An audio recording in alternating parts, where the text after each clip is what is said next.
సతులాల శోభాన పాడరమ్మా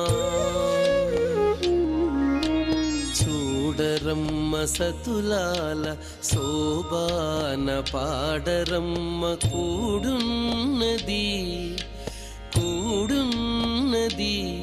పతి చూడి కుడుతనాంచారి చూడరమ్మ సతులాల శోభాన పాడరమ్మ కూడున్నది పతి చూడి కుడుతనాంచారి శోభాని శోభాని శోభాని శోభాని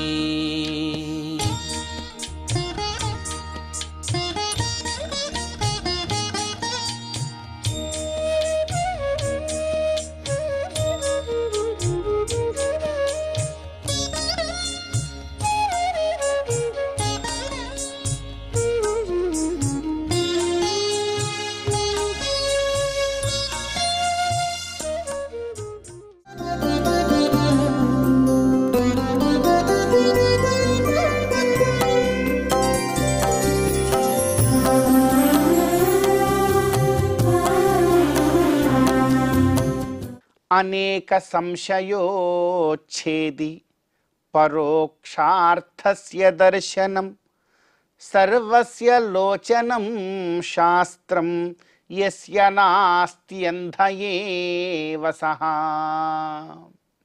అత్యంత పవిత్రమైనటువంటి ఈ మార్గశిర మాసంలో శుభోదయ వేళలో దేవదేవుడైనటువంటి శ్రీమన్నారాయణుణ్ణి కలియుగ ప్రత్యక్ష దైవమైనటువంటి శ్రీ వెంకటేశ్వర స్వామి వారిని పరిపరి విధాలుగా శరణాగతి చేస్తూ ఉత్తమమైన ఈ మార్గశిర మాస శుభోదయ సమయాన్ని మనం చరితార్థం చేసుకుంటూ ఉన్నాం. ఈ మార్గశిర మాసంలో మనందరి యొక్క ప్రధానమైనటువంటి కర్తవ్యం గోవిందుడి యొక్క ఆరాధన. గోవిందుణ్ణి శ్రీమన్నారాయణుణ్ణి ఎంతగా భక్తి ప్రపత్తులతో మనం ఆరాధన చేస్తామో అంత గొప్పదైనటువంటి మహాభాగ్య రూపమైనటువంటి ఫలాన్ని మరి మనమందరం కూడా పొందగలుగుతాం. భగవద్ అనుగ్రహం, గోవిందుడి యొక్క ఆరాధన. మనమందరం కూడా ఈ జీవితంలో పరిపూర్ణంగా ఆనందంగా బ్రతకాలి అని అనుకుంటే భగవంతుణ్ణి విస్మరించకుండా భగవత్ సేవనంలో ఉండగలిగితే చాలు, స్వామి మనల్ని జాగ్రత్తగా చూసుకుంటాడు. మరి స్వామి మనల్ని అంత జాగ్రత్తగా చూసుకుంటాడనేటువంటి నమ్మకం నీకు కలగాలి అనంటే మాత్రం నీవు చక్కగా శాస్త్ర విద్యను అధ్యయనం చేయాలి. శాస్త్రమును ఎంతగా నీవు అవగతం చేసుకుంటావో, ఆ శాస్త్రములలో ఉండేటువంటి తత్వాన్ని నీ వంటికి ఎంతగా నీవు పట్టించుకోగలుగుతావో అంతగా భగవంతుడి యొక్క మర్మము నీకు అర్థమవుతుంది. అప్పుడే నీవు ప్రశాంతంగా జీవనాన్ని ఆనందంగా గడపగలుగుతావు. శాస్త్ర విద్య ఎంతో గొప్పది. అందుకే మన పూర్వీకులను చూస్తే ఎంతగా ఒక్కొక్కరు శాస్త్ర విద్యలను నేర్చుకోవడానికి తల్లిదండ్రుల్ని విడిచిపెట్టి అడవులలో గురుకులాలలో ఉన్నటువంటి వారు. శాస్త్రాధ్యయనం నీకు రావాలి అంటే సకల బంధ మమకారములనన్నింటినీ కూడా విడిచిపెట్టి అదొక కఠోరమైనటువంటి దీక్షలో నీవు ఉంటే తప్ప ఒక శాస్త్రము నీకు అబ్బదు. ఒక్క శాస్త్ర విద్య నీ చేతిలో ఉన్నదా, నీవు ఏదైనా సాధించగలుగుతావు. అంత గొప్పది శాస్త్ర విద్య అని మన భారతీయ సనాతన పరంపరలో శాస్త్ర విద్యకి ఎంతో గొప్పదైనటువంటి స్థానాన్ని మనకు పెద్దలు చక్కగా ఉపదేశం చేసి ఉన్నారు. అందుకే అంటున్నారండి, అనేక సంశయోచ్ఛేది. నీకు ఏ రకమైన సంశయం వచ్చినా కూడా ఈ శాస్త్ర విద్య దాన్ని ఛేదనం చేసేస్తుంది. ఎంత చిక్కుముడి అయినా కూడా దాన్ని విప్పేస్తుంది. అనేక సంశయోచ్ఛేది పరోక్షార్థస్య దర్శనం. పరోక్ష అర్థస్య దర్శనం. నీ ఎదురుగా ఏదైనా ఒక వస్తువు ఉంటే నీ కళ్ళతో చూస్తావు. దగ్గరలో శబ్దం వస్తూ ఉంటే నీ చెవులతో వింటావు. అత్యంత సమీపంలో ఏదైనా స్పర్శ ఉంటే నీ చర్మముతో తెలుసుకుంటావు. నీ ఇంద్రియములన్నీ కూడా దగ్గర ఉండేటువంటి ప్రత్యక్షములో సమీపంలో ఉండేటువంటి వాటిని మాత్రమే స్వీకరించగలవు. కానీ ఎక్కడో పరోక్షంలో ఉండేటువంటి దాన్ని తెలుసుకోగలదా అంటే దాన్ని తెలుసుకోగలిగినటువంటి ఏకైకమైనటువంటిది ఈ లోకంలో శాస్త్రం అనేటువంటిది. అందుకే మన వాళ్ళు ఏ విధమైనటువంటి సాధనములు లేకుండా, ఏ మిషన్లు లేకుండా, ఎప్పుడు గ్రహణం వస్తుందో, ఏ గ్రహం ఎక్కడ ఉన్నదో, ఎన్ని డిగ్రీలలో ఉన్నదో ప్రతి విషయాన్ని కూడా పూర్వకాలంలో అసలు యంత్రం అనేటువంటిదే మానవుడు కనుక్కోనటువంటి కాలంలో కూడా మన వాళ్ళు ఎప్పుడు ఏమొస్తుందో ఖచ్చితముగా చెప్పగలిగారు. వీళ్ళు ఏమైనా ఖగోళంలోకి వెళ్ళి ఏ గ్రహం ఎక్కడుందో చూసి వచ్చారా? అది ప్రత్యక్షంగా చూస్తే రాలేదు, పరోక్షంగానే దర్శనమైనది. దానికి కారణము ఈ ఇంద్రియములు కాదు, శాస్త్రం. శాస్త్రం అంత గొప్పదంటున్నారు మన పెద్దలు. అందుకే అనేక సంశయోచ్ఛేది పరోక్షార్థస్య దర్శనం సర్వస్య లోచనం శాస్త్రం సర్వస్య లోచనం భవతి. దేన్నైనా నీకు చూపిస్తుందయ్యా. నీవు నీ కళ్ళతో చూడలేనటువంటి దాన్ని కూడా శాస్త్రము నీకు చూపిస్తుంది. సర్వస్య లోచనం శాస్త్రం యస్య నాస్తి అంధ ఏవ సహ. బాగా గుర్తుపెట్టుకోనైనా, కళ్ళు లేనివాడు కాదు అంధుడు, శాస్త్రజ్ఞానము లేనివాడు అంధుడు. మానవుడు ఈ నేత్రములు రెండూ లేకపోయినా కూడా శాస్త్రము ఉంటే మొత్తం అంతా చూడగలుగుతాడు. అదే రెండు కళ్ళు ఉన్నప్పటికీ కూడా శాస్త్రజ్ఞానము గనక లేకపోతే సహ అంధ, అతడు అంధుడే. అంత గొప్పది శాస్త్రం అంటూ ఉన్నారు. అటువంటి మన భారతీయ సనాతన పరంపరలో, వైదిక పరంపరలో ఉండేటువంటి శాస్త్రముల యొక్క ఔన్నత్యాన్ని మనం తెలుసుకోవాలి. మన బిడ్డలు కూడా అటువంటి శాస్త్రాధ్యయనంలోకి ముందుకు వెళ్ళేటువంటి ఉత్సాహాన్ని, ప్రోత్సాహాన్ని వారందరికీ కూడా అందజేస్తూ, ఏ ఒక్కరము కూడా శాస్త్రహీనులమై అంధులుగా ఉండే ప్రయత్నం, దౌర్భాగ్యానికి మనం చేరుకోకుండా నిజంగా శాస్త్రాధ్యయనంతో భగవంతుణ్ణి తెలుసుకొని ముక్తి మార్గంలో చాలా ఆనందంగా ముందుకు సాగేటువంటి ప్రయత్నం మరి మనమందరం కూడా ఆచరిస్తూ ఈనాటి తిథివార నక్షత్రాలలో ఉండేటువంటి తత్వాన్ని కాస్త మన జీవితానికి అన్వయించుకునే ప్రయత్నం చేద్దాం. ఈ రోజున నవంబర్ 29వ తేదీ, మార్గశిర మాస శుక్లపక్ష నవమి తిథి. ఈ రోజున నవమి తిథికి అధిదేవత దుర్గా అమ్మవారు. దుర్గా అమ్మవారి యొక్క ఆరాధనంతో గొప్పదైనటువంటి క్రాంతిని మన జీవితాల్లో పొందే ప్రయత్నం మనమందరం కూడా ఆచరించాలి. అదేవిధంగా ఈరోజు నక్షత్రం పూర్వభాద్ర నక్షత్రం. అజైకపాదుడు యొక్క స్మరణము మనందరికీ కూడా చక్కని ఫలాలను కలుగజేస్తుంది. పెద్దల ద్వారా తెలుసుకునే ప్రయత్నం చేయాలి. ఇంకా విశేషించి చూస్తే ఈ రోజున శనివారం కలియుగ ప్రత్యక్ష దైవమైనటువంటి వెంకటేశ్వర స్వామి వారి యొక్క ఆరాధనం, గోవిందుడి యొక్క నామస్మరణం ఈ రోజున మనందరికీ కూడా ముక్తి ప్రదాయకము కాగలదు. ఈ తిథివార నక్షత్రాలలో ఉండేటువంటి తత్వాన్ని కాస్త మన జీవితానికి అన్వయించుకొని గోవిందుడి యొక్క అనుగ్రహంతో ఈ మార్గశిర మాస శుభోదయ సమయాన్ని మనం చరితార్థం చేసుకుందాం. శ్రీ మహాలక్ష్మియట సింగారాలకే మరుదు, కాముని తల్లియట చక్కదనాలకే మరుదు. శ్రీ మహాలక్ష్మియట సింగారాలకే మరుదు, కాముని తల్లియట చక్కదనాలకే మరుదు. సోమునితో బుట్టువట సొంపు కళలకే మరుదు. కోమలాంగి ఈ చూడి కుడుతనాంచారి, చూడరమ్మ సతులాల శోభాన పాడరమ్మ కూడున్నది, పతి చూడి కుడుతనాంచారి.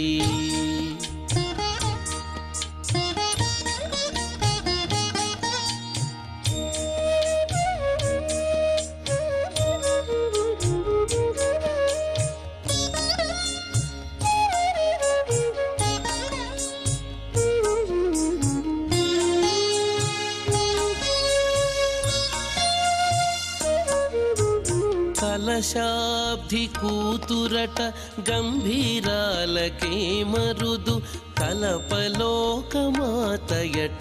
దయమరియే మరుదు కలశాబ్ది కూతురట గంభీరాలకే మరుదు తలపలోకమాతయట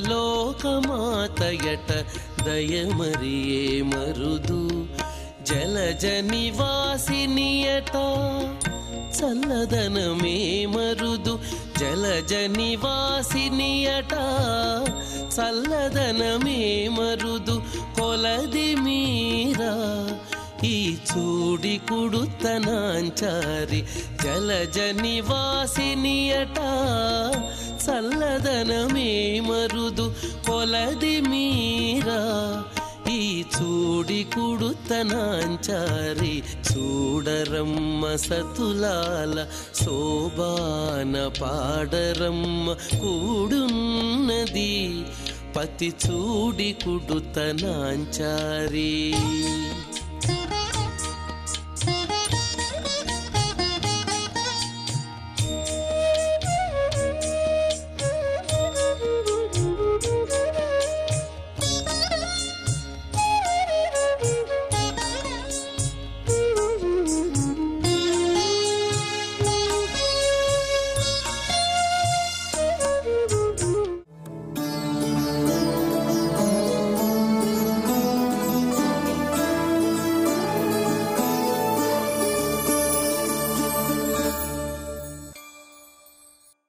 కమప్యనవధిం వందే కరుణావరుణాలయం వృషశైలతటస్థానాం స్వయం వ్యక్తిముపాగతం.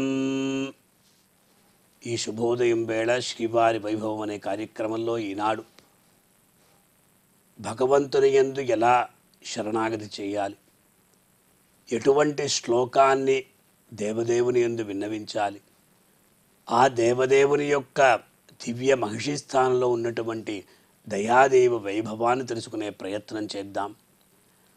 భగవతి దయే భవత్యా వృషగిరినాథే సమాప్లుతే తుంగే అప్రతిఘమజ్జనానాం హస్తాలంబో మదాగసాం మృగ్యః. భగవతి దయే, అమ్మా దయాదేవి. భగవతి అంటే భగవానుడు ఏ ప్రకారంగా ఉన్నాడు అదే ప్రకారంగా వేంచేసి ఉన్నటువంటి ఓ తల్లి దయాదేవి. వృషగిరినాథే సమాప్లుతే తుంగే. వృషగిరి అనేటువంటి పర్వతం, వృషం అనేటువంటి పర్వతం, ఆ పర్వతానికి అధిపతి నాథుడు. అతడు వేంచేసినటువంటి తుంగే ఉత్కృష్టమైనటువంటి ఉన్నతమైనటువంటి ప్రదేశం. అటువంటి ఆ దీంట్లో అమ్మా అప్రతిఘమజ్జనానాం అస్తాలంబో మదాగసాం మృగ్యః. అప్రతిఘమజ్జనం అంటే అడ్డం లేకుండా మునిగిపోతున్నటువంటి మదాగసాం. మమ ఆగహ అనే శబ్దానికి పాపం అనే అర్థం. నా యొక్క పాపాలకు హస్తాలంబ కరావలంబం మృగ్య ఎక్కడ దొరకలేదు. ముఖ్యంగా ఆ ప్రవాహంలో అందరూ కూడా మునిగిపోతున్నారు, కానీ ఎవ్వరు కూడా కాపాడలేకుండా పోతున్నారు అని ఈ శ్లోకంలో దేశికుల వారు దయాదేవి యొక్క వైభవాన్ని తెలియజేస్తున్నారు. ఈ శ్లోకం యొక్క అంతరార్థం ఏమిటి అంటే, లోకంలో అతి ఘోరమైనటువంటి పాపాలని చేస్తున్నారు, ఘోరాతి ఘోరమైనటువంటి పాపాలని అందరూ చేస్తున్నారు. ఆ పాపములను చూస్తే కంపిస్తున్నారు. అయ్యో ఏమవుతుందో ఎవరికి తెలియదు. అంటే ఎంత క్రూరమైనటువంటి పాపాలు చేసి తరువాత శ్రీనివాసుని ఆశ్రయిస్తే ఆ పాపములు ఏ ప్రకారంగా ఉంటాయంటే, సాక్షాత్తు శ్రీ వెంకటేశ్వరుడు ఎలా దయాదేవి ప్రవాహంలో మునిగిపోతున్నాడో పాపాలు కూడా మునిగిపోతుంది. మళ్ళీ పైకి తేలటం లేదంటే దానికి అంతమైనది అని అర్థం. ఒక వ్యక్తి ఉన్నాడు, ఆ వ్యక్తి ఏం చేస్తాడు, పెద్ద ప్రవాహం వస్తున్నది, ఆ ప్రవాహం నుండి కాపాడుకోవాలి అని చిన్న గుట్ట అక్కడ పోయి నిలుచుకుంటాడు. అది ఆశ్రయంగా ఉంది, అంతవరకు బాగానే ఉంది. తర్వాత ఇంకా పెద్ద ప్రవాహం వచ్చినప్పుడు ఆ గుట్టను కూడా ఆ నీళ్ళు అనేది అక్కడ ఆ ప్రకారంగా చేస్తుంది. అప్పుడేమవుతుంది, అతడు కూడా మునిగిపోతాడు. అలాగే ఇక్కడ కూడా దయా ప్రవాహంలో భగవంతుడే మునిగిపోతున్నాడు. మనమందరం భగవంతుని ఆశ్రయించి ఉన్నాం. అటువంటిప్పుడు మనం కూడా మునిగిపోతున్నామంటే ఆ పాపములు ఏవైతే ఉన్నాయో అవి అన్నీ కూడా మునిగిపోతున్నాయి. దాని ద్వారా ఏం తెలుస్తున్నది అంటే మన భగవంతుణ్ణి ఆశ్రయిస్తున్నాం, దయాదేవిని ఆశ్రయించి ఉన్నాం. ఆ దయా ప్రవాహంలో అన్నీ కూడా కొట్టుకుని పోయాయి కనుక ఇక మీదట మనకు పాపాలు అంటవు అని అర్థం. అందువల్ల ఈ ప్రకారంగా హస్తావలంబం లేకుండా ఉండడం చేత ఆ నశించిపోయినటువంటి అర్థాన్ని ఇక్కడ చెప్తున్నారు. ముఖ్యంగా మన యొక్క ఆ పాపములు ఏవైతే ఉన్నాయో ఆ పాపములను చూసి భగవంతుడు కూడా కోపం వస్తుందట. నిగ్రహం అనుగ్రహం చెప్తూ ఉంటారు.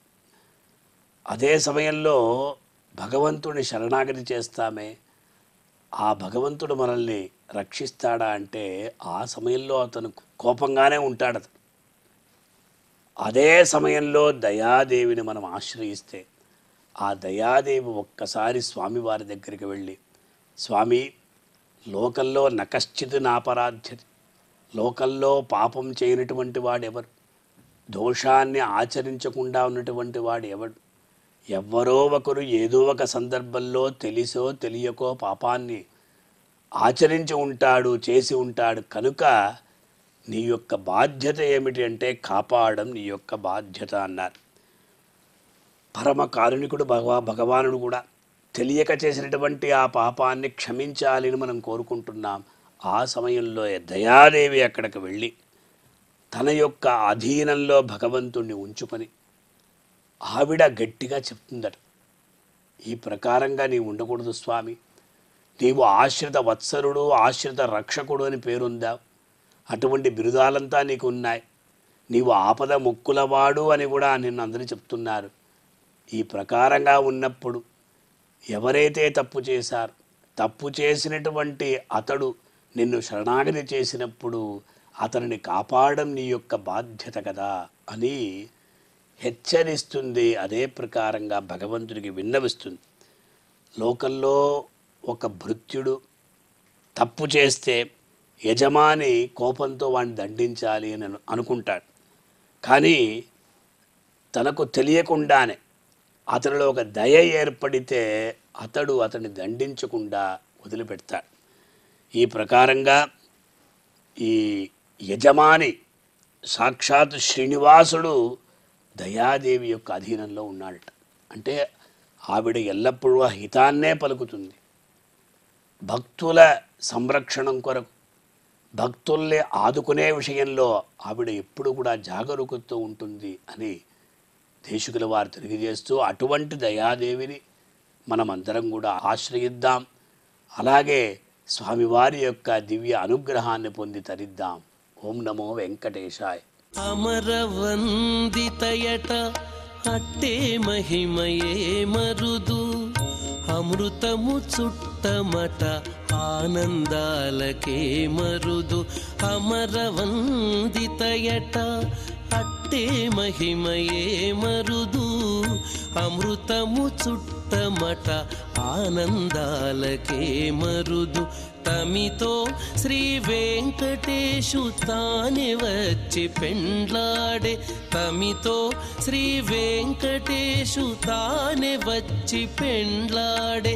కొమెర వయస్సు ఈ చూడి కుడుతనాంచారి, చూడరమ్మ సతులాల శోభాన పాడరమ్మ కూడున్నది. పతి చూడి కుడుతనాంచారి, చూడరమ్మ సతులాల శోభాన పాడరమ్మ కూడున్నది, కూడున్నది. పతి చూడి కుడుతనాంచారి శోభాని, శోభాని, శోభాని, శోభాని, శోభాని, శోభాని.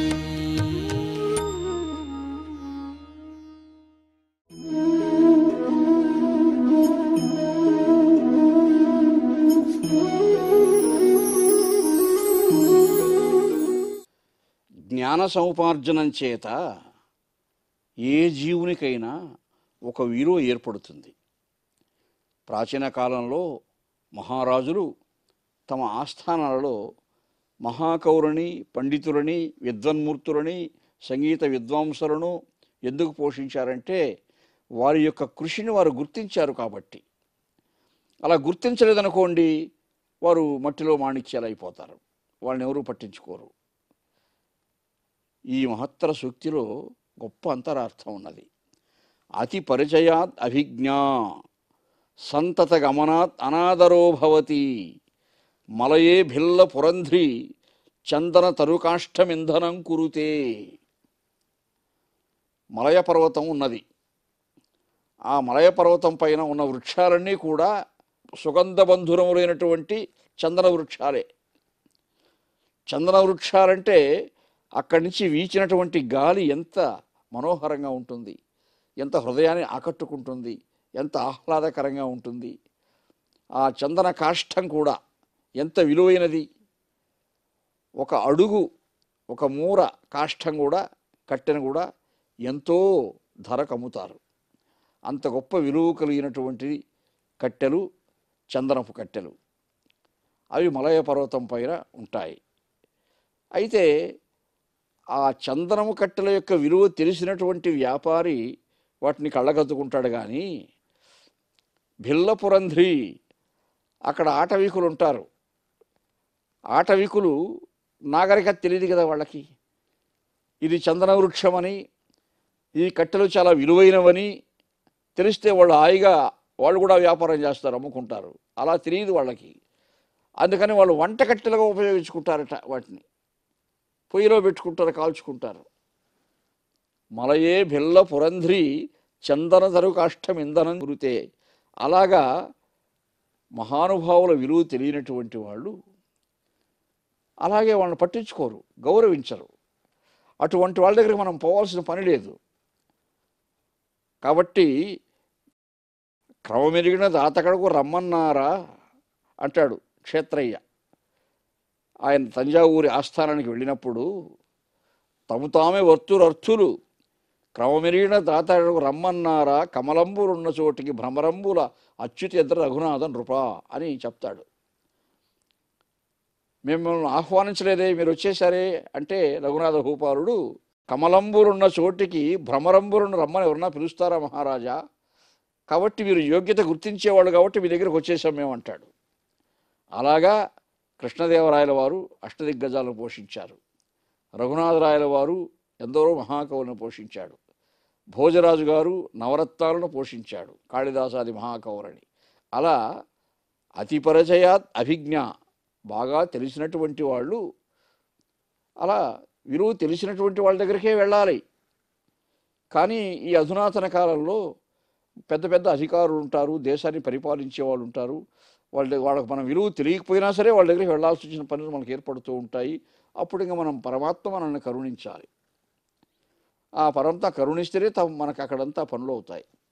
కాబట్టి కానీ ప్రాచీన కాలంలో మన పవిత్ర భారతీయ సంస్కృతిలో, ప్రాచీనమైనటువంటి సంస్కృతి నుంచి కూడా మహారాజులు మహాకవుల్ని, మహాత్ముల్ని, పండితుల్ని, వేదంగా పారంగతులని ఎందుకు ఆదరించి అభిమానించారు అంటే వారి స్వయం కృషిని గుర్తించారు కాబట్టి, వారి శాస్త్ర నిష్ణాతృత్వాన్ని అంగీకరించారు కాబట్టి. చందనపు కట్టెల యొక్క విలువ ఆ భిల్ల పురంధ్రులకు, అంటే ఆ ఆటవిక స్త్రీలకు తెలియకుండా ఎలా పొయ్యిలో పెట్టి కాల్చుకుంటున్నారో అలా మహాత్ముల్ని మనం హింసించే ప్రయత్నం చేయకూడదు. మహాత్ముల హృదయాలను చేయకూడదు. అలా క్షోభింపచేస్తే తప్పకుండా మామూలు వాడిని పీడిస్తేనే పాపం వస్తుంది. ఇంకా మహాత్ముల హృదయాలను పీడిస్తే సత్పురుష చిత్తమునొచ్చిన నృత్తవునే అంటారు మహాకవులు. మంచివాని యొక్క మనస్సు క్షోభిస్తే ఆ క్షోభకు ఎవడు కారకుడో వాడు తప్పకుండా ఆ ఫలితాన్ని క్రూరంగా అనుభవిస్తాడు అని శాస్త్రం చెప్తూ ఉంది.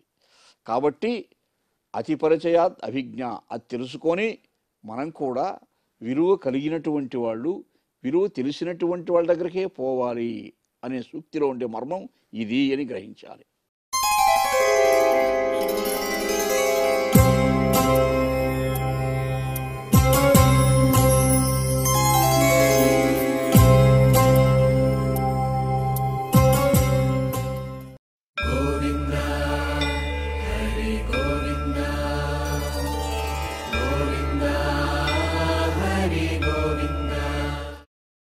ఓం